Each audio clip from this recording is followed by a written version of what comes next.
In this tutorial, I am going to show you how to add error bar in your graph. Suppose we have two data set here, data set 1 and data set 2. So first we will find the mean. To find the mean, we have to use the average function. So equal to type average, then select the data set and the close bracket. This will give you the mean value. Then just drag this cell. It will automatically calculate the mean value for the data set 2. So now let's find the standard deviation. So equal to standard deviation sample, choose that function, select the data set, close the bracket, enter. So this is the standard deviation. Now drag the cell.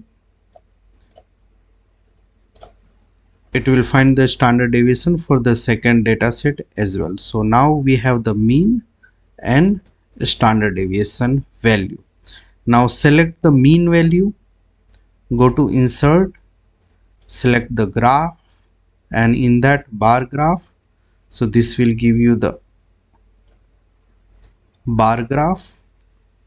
Now to add the error bar as like plus or minus standard deviation, click the plus sign. It will give you the option error bar. Select the error bar. Now you have to highlight and click the error bar. This will open up the format error bar.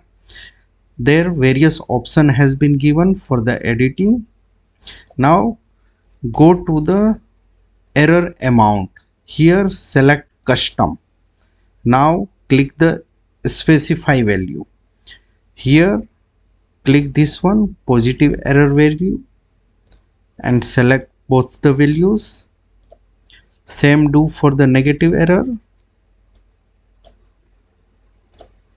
Then click OK. So this will add the mean plus or minus standard deviation value. So this way you can add the error bar easily in your graph. I hope this video would have helped you. Thank you.